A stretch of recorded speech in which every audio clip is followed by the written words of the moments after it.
만나면 좋은 친구 MBC.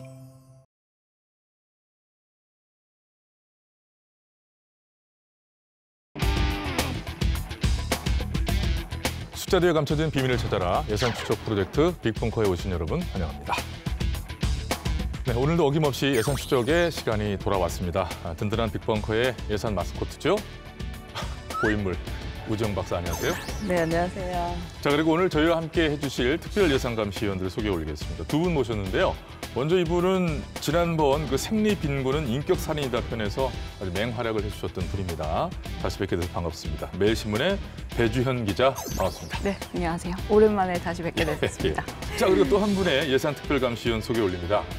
대구 가톨릭대학병원 산부인과의 배진영 교수 나오셨습니다. 반갑습니다. 안녕하십니까. 반갑습니다. 얘기하다 보니까 3명이 배시더라고요, 오늘.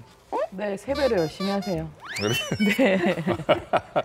우씨 외로우시겠습니다. 네, 우씨. 야, 이걸 준비했어요? 아니요. 예, 잘 부탁드리겠습니다. 자, 본격적인 예산 추적에 들어가 보도록 하죠. 먼저 세 분의 예산감시위원들과 파헤쳐볼 오늘의 예산을 공개해드리겠습니다. 보시죠. 네, 빅벙커 오늘의 예산은 109억 원입니다. 109억 원은 어떤 곳에 지원에 투입되는 2023년도의 예산인데요. 자, 과연 어떤 곳에 지원되는 무슨 예산일까요? 예산 힌트. 저는 떠도는 새 생명으로 하겠습니다. 인구 소멸의 첫 시작. 저는 저출산 시대에 이게 웬말 하겠습니다. 자, 오늘의 예산 109억 원의 정체는 무엇일까요? 이번 주의 주제를 공개합니다.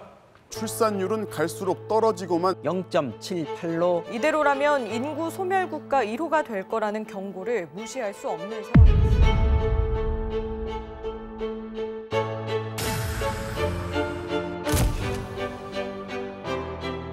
산부인과가 크게 줄고 있습니다. 절반 이상은 산부인과가 아예 없거나 이곳은 산부인과가 한 곳도 없습니다. 주변에 분만하는 병원들이 자꾸 없어져요. 다음 타자는 아마 저희 병원이 되지 않을까 걱정하고 있어요. 전국을 250개 지자체로 본다면 분만 병원이 아예 없거나 산부인과가 아예 없는 병원이 한 65개 정도 되니까 굉장히 심각하게 망가지고 있는 것 같습니다.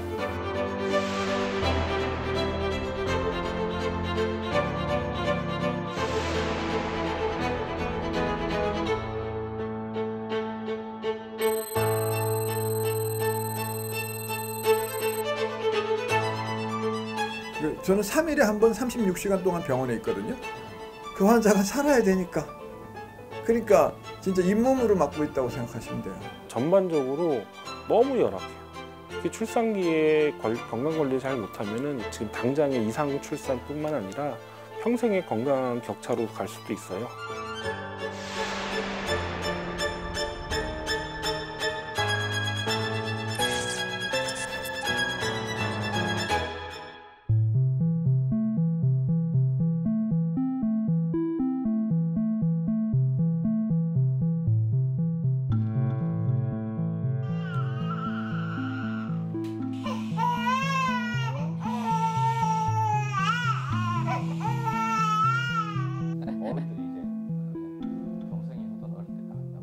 아무래도 임산부는 언제 위험한 요소가 너무 많잖아요. 언제 무슨 일이 있을지 모르는데 그런 대처할 수 있는 병원이 없어요. 그나마 조금 큰 병원인 안동으로 많이 가는데 고위험한 산모면 받아주질 않으세요. 그래서 서울로 가던가 아니면 대구 큰 병원으로 가야 하는 거죠.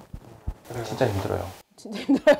맞아. 바로 응급실을 달려가도 1시간이 넘게 걸려요. 1시간 동안 어떻게 될지가 모르는 거죠. 무섭죠? 예. 큰 사고가 생기지 않는다면 괜찮아요. 근데 사고가 생긴다는 거는 알 수가 없는 거죠. 어떤 사고가 생길지. 다행히 저희는 문제없이 출산했지만 항상 10달 동안 그 부담을 안고 있고 육아를 할 때도 그 부담을 안고 육아를 하게 되는 거죠.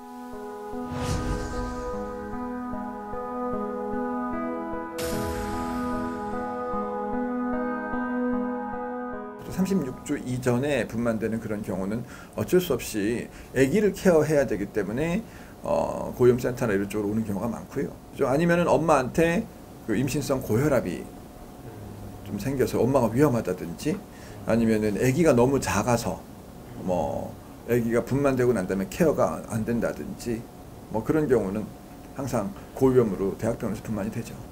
99년도, 2000년도 그때쯤, 그러니까 밀레니엄 들어올 때쯤에 산모들의 그러니까 35세 이상 산모들이 한 6%, 7% 정도밖에 안 됐어요.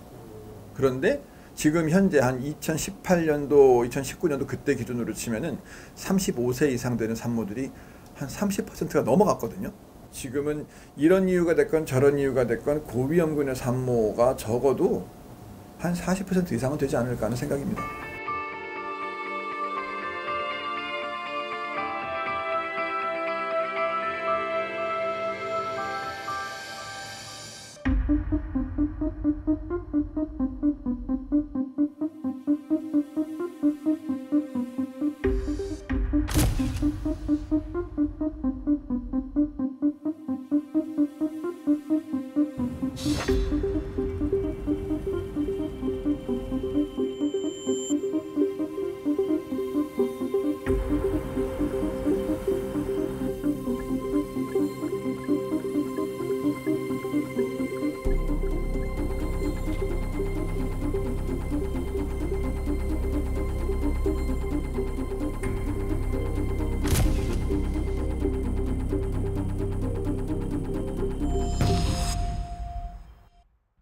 양수가 터졌을 때 그냥 양수가 터지고 양수만 빠져버리면 상관이 없는데 양수가 터지고 나서 양수가 빠지는 동시에 탯줄이 같이 흐리릭 빠져나오게 되면 그때는 탯줄이 아기 머리하고 자궁 입구 사이에 눌려버리게 돼서 그러면 탯줄에 피가 안 통하게 되면 아기가 사망하거든요.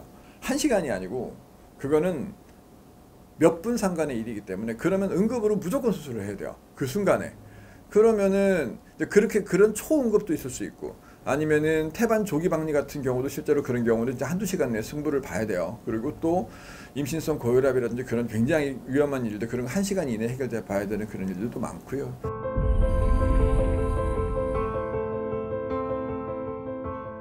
아이 낳을 병원이 없어 큰 도시로 원정분만을 가는 산모들이 늘고 있습니다. 보건복지부 조사에 따르면 지역 내에 산부인과가 없거나 있어도 분만 시설이 없는 분만 취약 지역이 군위군 산모들이 산부인과 진료를 받으려면 대구나 칠곡으로 나가야 한다. 대중교통을 이용하면 왕복 4시간.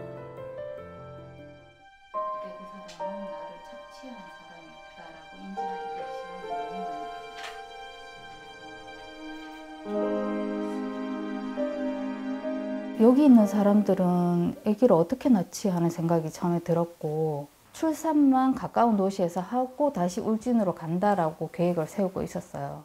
일단 제가 운전을 못했기 때문에 버스로 다녔던 것 같아요. 그러니까 뭐 걸어서 나와서 뭐 기다렸다가 버스 타고 내려서 다시 기다렸다가 택시 타고 병원을 이동하고 이렇게까지 다 치면 한 2-3시간 걸렸다고 봐야 되겠죠.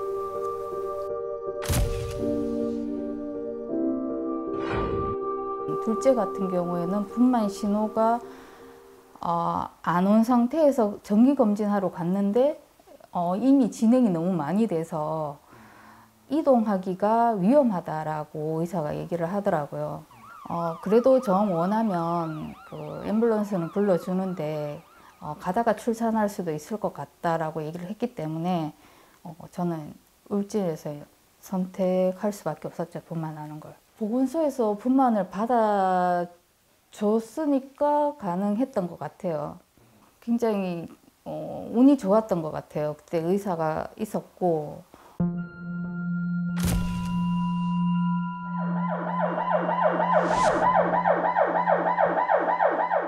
올해 구급차 안에서 아이를 낳은 일이 거의 100건이나 됐습니다. 힘 줘보세요, 힘. 오라고 하긴 하던데. 움직이지. 나왔다. 애기 나왔다. 알았어요. 그거 서천할 거라 다 갖고 와요, 빨리. 이거 하고. 그렇지 마. 머리 하고. 이쪽 하세요.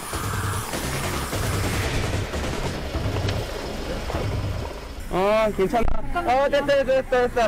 됐다. 옳지. 잘한다. 옳지.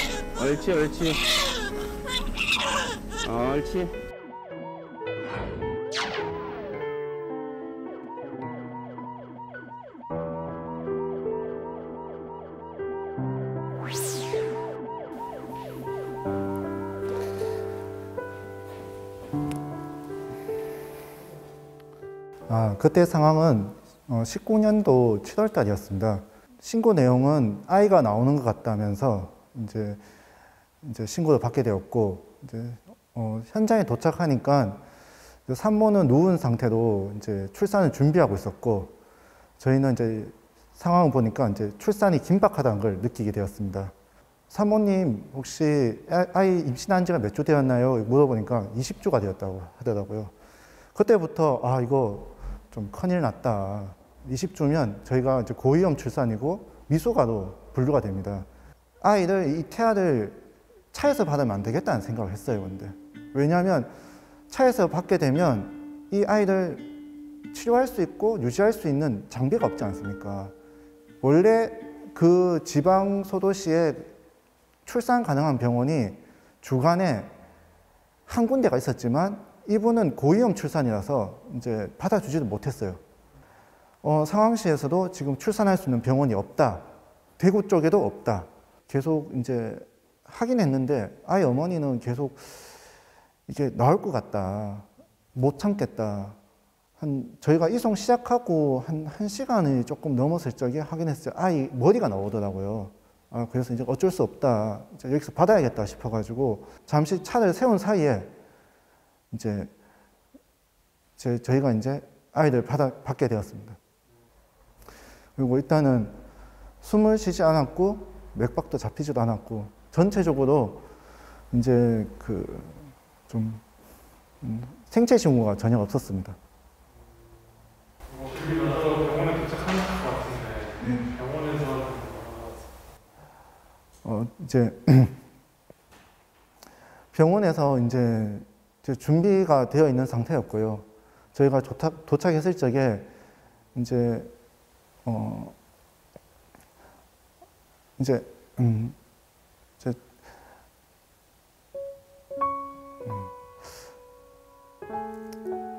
네. 충분히 다시 발생할 수 있고요. 네. 네. 그렇다고 생각됩니다. 1시간 안에 아기 나와야 되는 상황이야. 그런데 거기서는 분만을 받아줄 수는 있어요. 근데 28주에 있는 아기를 인큐베이터에 넣어야 되거든요. 그러면 그쪽에서 병원에서 분만을 못 받아요. 취약지역에서. 그러면은 인큐베이터가 있는 큰 병원으로 보내야 되는 거예요. 아니면 수술을 빨리 해야 되는 상황일 수도 있어요. 그러면 어느 병원에 인큐베이터가 있는지를 빨리빨리 또 물어봐야 돼요. 지금 뭐 거창에 있는 병원들이 부산까지 전화했다가 부산에도 자리가 안 된다 하면 광주까지 갔다가 뭐 서울까지 갔다가 하는 상황이 발생할 수가 있거든요. 그렇게 전화를 돌리고 뭐 환자 어느 병원이 수용할 수 있는지를 받아보는데 전화 돌리는데도 막 30분이 넘어 걸리겠다, 그죠? 그런 경우가 종종 있죠. 저희들도 지금 부산에서도 해결이 안 돼가지고 뭐 대구로 보낸다든지 하는 경우들도 있을 수 있어요.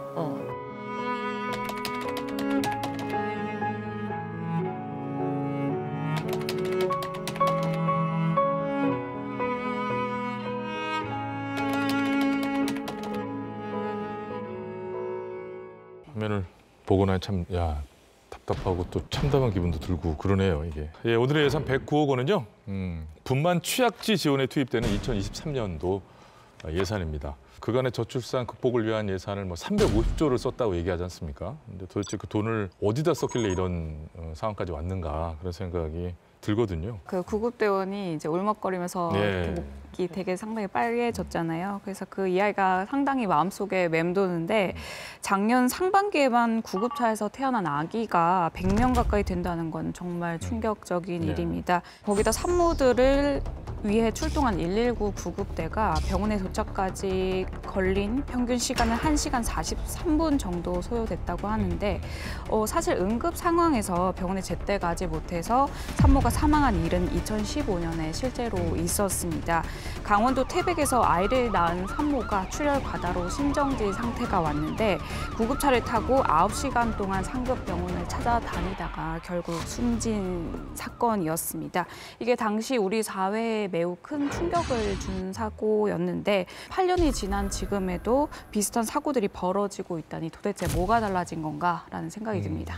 작년 상반기만 그 구급차 출산이 97건이라는 것도 놀라운데 더 문제는 그 이후에 이제 문제가 나왔으면 조사를 해야 될 거 아니에요. 근데 그 이후에 통계가 없습니다. 네, 강원도의 경우 작년 한 해만 49명.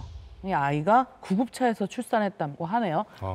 강원도에서만. 구급차에서 아이를 낳는 일이 이렇게 많아지고 있다는 게 요즘 얘기가 맞나? 그런 생각이 참 들 정도인데 사실 이제 저희가 지금 이야기를 드리는 것은 모든 임산부가 그렇다는 건 아니고요. 응급 상황에 노출된 고위험 이제 임산부거든요. 고위험 임산부 하면 가장 먼저 떠올리는 게 노산인데요. 예. 그 외에도 임산부가 미성년자일 경우라든지 아니면 유산 경험이 많은 산모, 아니면은 기형 또는 조산을 겪은 산모, 아니면 이전 임신 때 사산을 하신 산모분들, 그 외에도 당뇨나 고혈압처럼 내과적인 질환을 가지고 계신 분들, 아니면은 많이 비만하신 분들이라든지 태반 착상에 문제가 있어서 전치 태반이 된 분들이라든지 또 다태아를 임신한 경우 등등 이게 굉장히 폭이 넓다고 알 수 있습니다. 그리고 일반 임산부 같은 경우에도 임신 37주 이상을 만삭이라고 얘기를 합니다. 네. 그런데 37주 이전, 그중에서도 특히 34주 이전에 뭐 양수가 터진다든지 진통이 온다든지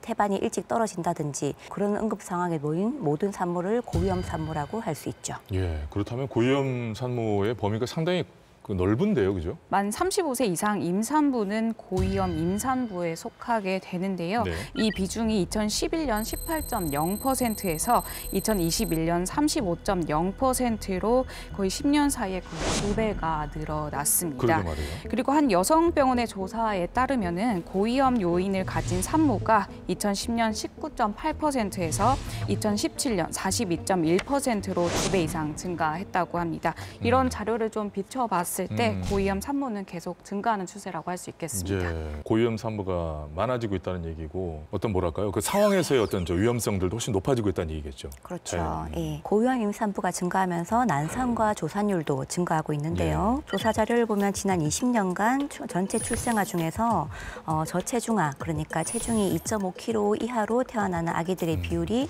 약 2배 정도 증가했고, 그리고 37주 미만의 조산 아기들도 약 2배 정도 증가한 걸로 알려져 있습니다. 이 외에도 고위험 임산부의 경우에는 임신 중독증, 아니면 임신성 당뇨, 산후출혈 같은 질환을 겪게 되는데요. 임신성 당뇨 같은 경우에는 사실 이제 산모의 나이와 굉장히 연관이 되어 있습니다. 또 심할 경우에는 인슐린 투여를 해도 혈당이 잘 조절되지 않는데, 그런 경우에는 뱃속의 아기가 아주 비대해지게 되고 그것 때문에 분만이 잘 되지가 않는 거죠. 난산이 생기고 그것 때문에 제왕절개를 해야 하고 체중은 큰데 인공호흡기를 달아야 한다든지 이런 문제가 발생할 수 있습니다. 그리고 또 한 가지 산부인과 의사가 굉장히 걱정하는 것 중에 하나는 산후출혈인데요. 심각한 경우에는 정말 수도꼭지 튼 것처럼 출혈이 계속되기 때문에 굉장히 빠른 시기 내에 수혈을 한다든지 어떤 시술 또는 심할 경우에는 자궁을 덜어내야 되는 그런 수술이 필요할 수 있습니다. 일단 그만큼 고위험 임산부가 늘어난 만큼 이제 응급 상황들도 많이 발생한다는 얘기인데요. 결국 이제 상과적 응급 상황에서 어쨌거나 빠르게 병원에 도착을 해서 처치하는 이제 골든 타임이 굉장히 중요할 거라는 생각이 드는데, 고위험 임산부와 관련해서는 골든 타임을 어느 정도 어떻게 우리가 봐야 될까요? 사실은 고위험 산모 같은 경우에는 임신을 했다는 공통점이 있을 뿐 각각 질환별로 골든타임은 다 다를 수가 있습니다. 아까도 얘기 드렸잖아, 그죠? 그 양수가 터졌을 때 아기 탯줄이 같이 나오는 경우 같으면은 정말 5분도 충분, 5분도 너무나 빠르다고 할 수가 있겠고요. 사실은 응급 상황은 1분 1초가 중요하고, 그래서 최대한 빠르게 병원에 도착하는 것이 중요하지만 그래도 통상적으로는 60분 이내에 병원에 도착해야지 그나마 안전하게 치료와 분만을 가능하다고 할 수 있겠습니다. 근데 아까 우 박사님, 평균 시간이 아까 이게 넘었잖아요. 이 구급대 이제 최선을 다해서 달려갔겠죠. 이동 거리가 있다 보니까 병원 도착까지 좀 소요가 많이 되는데 평균 시간이 1시간 43분 정도라고 하네요. 그래서 이미 골든타임을 훌쩍 넘어가는 시간이죠. 2021년 의료 취약지 모니터링한 연구에 따르면요. 우리나라 임산부가 응급시 병원에 도착할 수 있는 시간을 좀 살펴보면은 60분 이내가 84%이고요. 120분 이내가 92%, 180분 이내가 97%로 나타났는데, 이게 다시 말해서 60분 이내에 도착하지 못하는 임산부가 16%로 좀 거의 한 20% 된다라고 볼 수 있겠고요. 5분의 1이에요. 5명 중 1명이, 그죠? 응급 상황에서 제때 진료를 받을 수가 없다는 얘기인데 이거 좀 심각한 수준 아닌가요? 심각한 수준이죠. 정부에서도 이 문제를 알고 있습니다. 인식을 했고 보건복지부에서 매년 이제 분만 취약지를 발표를 하는데 2011년도에는 전국에서 52개, 그다음에 2021년도에는 105개로 2배가량 늘었어요. 분만 취약지가. 분만 취약지는 A, B, C 등급으로 나뉘는데 경북은 울릉, 봉화, 영양, 영덕, 청송, 의성, 군위, 청도가 가장 심각한 A 등급에 속합니다. 경남의 경우에는 함양군, 합천군, 의령군, 남해군 등이 A 등급에 속하고요.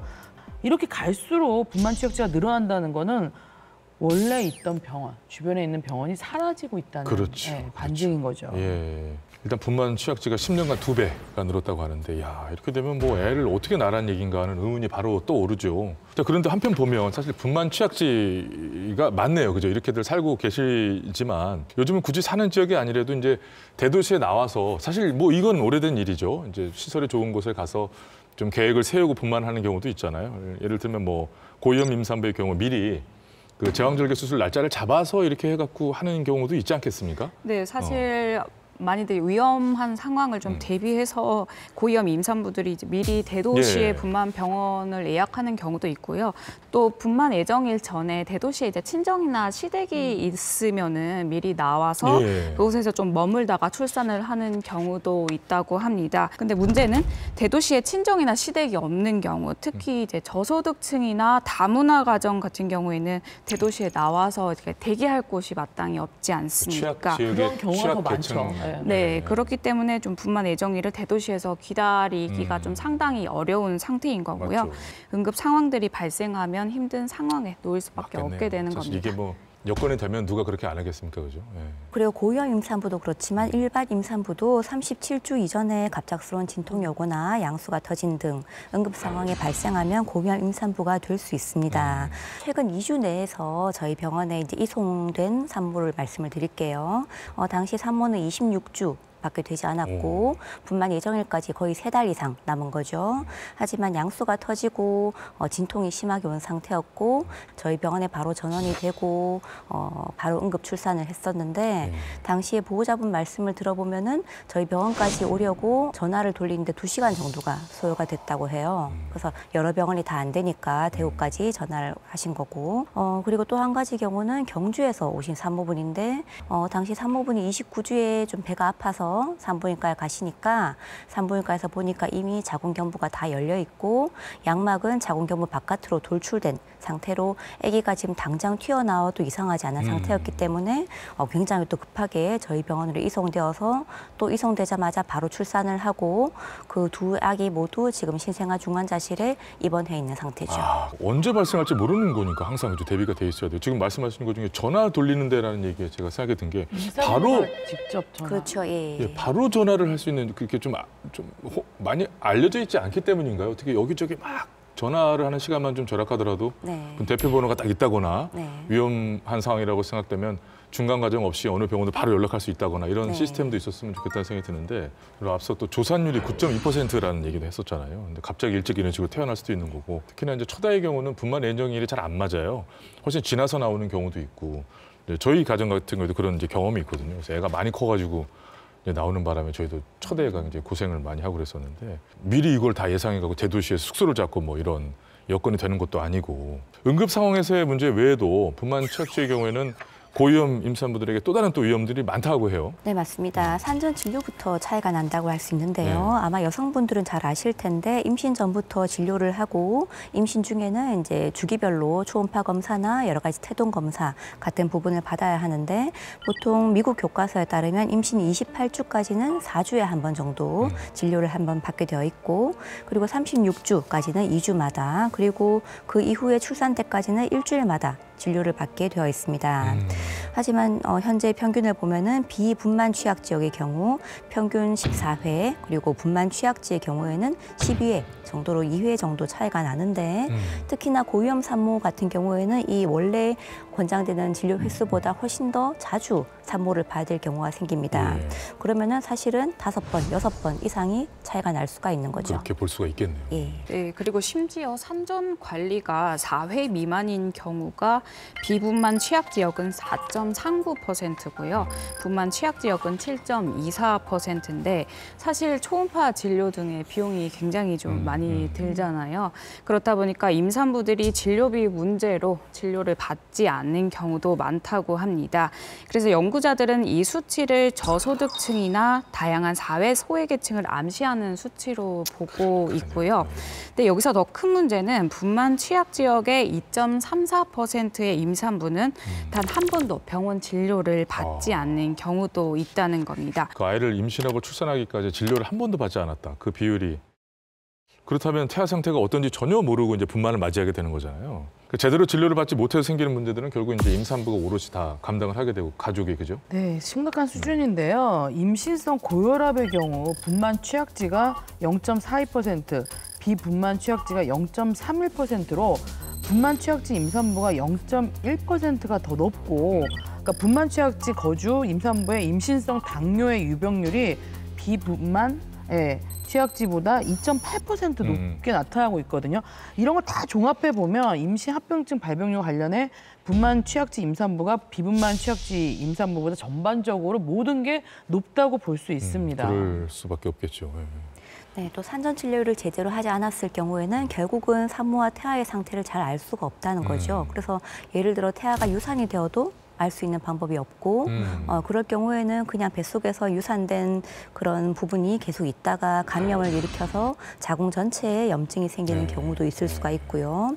그리고 태아에게 굉장히 심각한 심장이라든지 위장관에 기형이 생기면서 태어나자마자 수술을 해야 되는 경우도 종종 있는데 그런 부분에 대한 대비가 전혀 없는 상황에서 출산을 할 수도 있죠. 그리고 또 사전에 알 수 있는 그런 부분들도 예전보다 많아지지 않았어요? 뭐 그죠? 사전 검사를 그죠? 굉장히 많아졌죠. 태어나서야만 알게 됐던 그런 부분들도. 하지만 그런 부분들이 사실은 산전 진료를 받지 않으면은 전혀 의미가 없어지니까요. 네, 그리고 분만 취약지와 비분만 취약지의 차이를 보여주는 통계가 하나 있는데요. 바로 유산율입니다. 이게 2013년 발표된 자료를 좀 살펴보자면 분만 취약지 거주 임산부의 평균 유산율은 4.55%고요. 비분만 취약지에 거주하는 임산부는 3.56%로 1% 정도가 차이가 납니다. 근데 문제는 가장 유산율이 높은 지역인 강원 정선군이 10.3%인데 이게 비분만 취약지와 비교를 해보면 거의 3배가 차이 나는 수준이거든요. 네, 그렇죠. 그래서 이런 수치들을 좀 종합해 보면은 분만 취약지의 문제는 임산부들의 상태로 고스란히 드러난다라고 볼 수 있습니다. 야, 결국 분만 취약지의 어떤 그 어려움이 임산부의 몸으로 그죠 다 나타나고 있다는 그런 얘기인데 정부가 저출산 극복에 350조 원이나 썼다고 그러잖아요. 이거 엄청난 돈인데 그렇게 많은 예산을 투입하고도 분만 인프라는 왜 참 요 모양이냐 이런 생각을 할 수밖에 없는데요. 자, 현장 의료진들의 모습을 통해 우리나라 분만 인프라의 현실을 짚어봤습니다. 보시죠.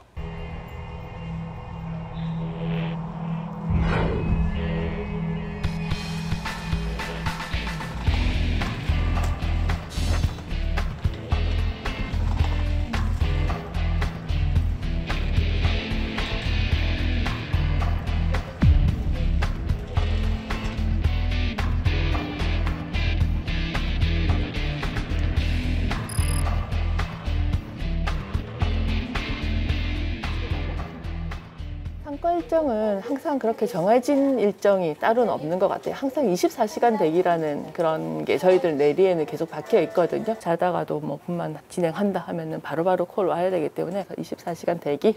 그걸 몇 분이서 하세요? 저희들 지금은 그래도 다행히 저희 밑에 교수님 한 분, 상과 교수님 최근에 더 오셔가지고 지금은 2분이서. 2명이서? 네네, 2명이서 하고 있죠. 2명이서 하면 별 힘든 거 아닌가요? 다행히. 힘들죠. 그래도 예전에 혼자 했던 보다는 낫기는 하죠. 그래서 예전에 혼자 하셨어요? 거의 혼자 다 했었거든요.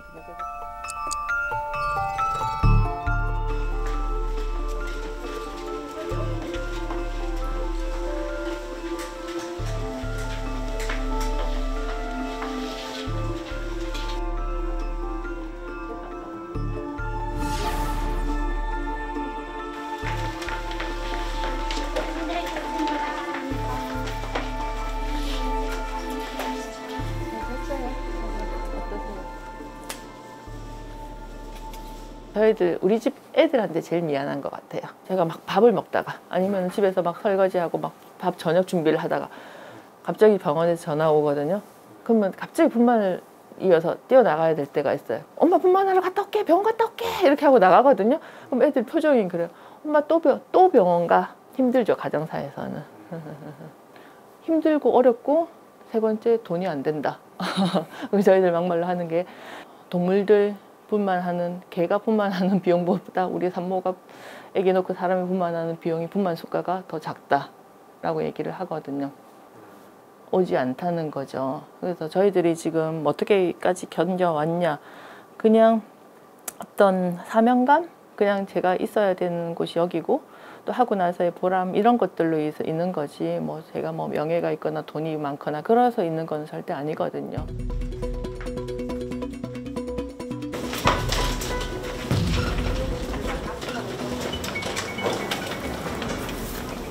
그럼 실로 바로 들어가.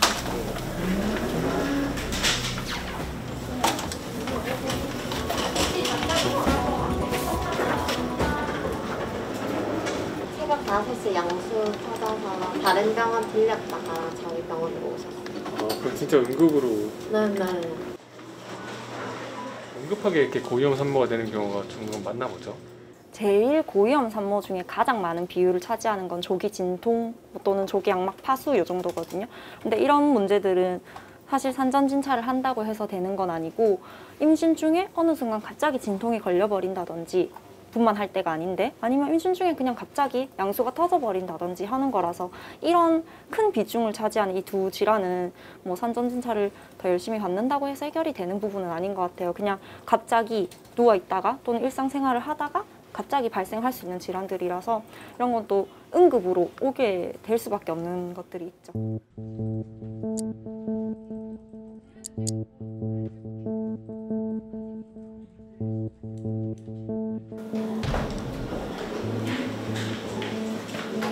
분만입니다.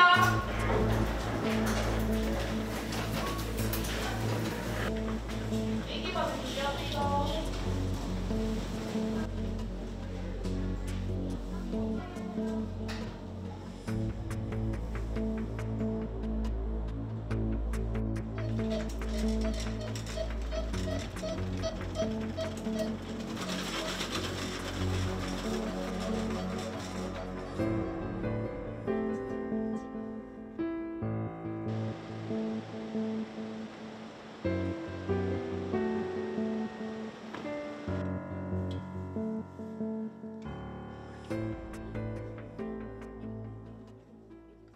제가 두 분은 오늘 오전에 병원에서 뵀던 것 같은데 아직까지 계셔가지고 깜짝 놀라기도 했는데 계속 계셔야 된다면서요? 저희는 병원에서 자요. 아, 그러면은 두 분은 몇 시까지 근무하셔야 돼요?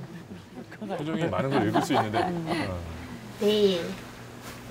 내일 오전까지는 수술도 들어가고 이제 남은 일들 마무리하고 이제 담당 환자가 있다 보니까 담당 환자들 보고 처방 내고 하면은 점심시간 조금 지나서 보통 퇴근하고 있어요. 갈아 넣어서 맡고 있는 게 맞는 것 같기는 해요. 힘들지? 네. 힘들어. 3월 첫 출근 때는 밤새도 내일 오전 수술하고 퇴근하면 되니까 괜찮지 않나 했는데 이제 힘듭니다. 이제 피곤합니다.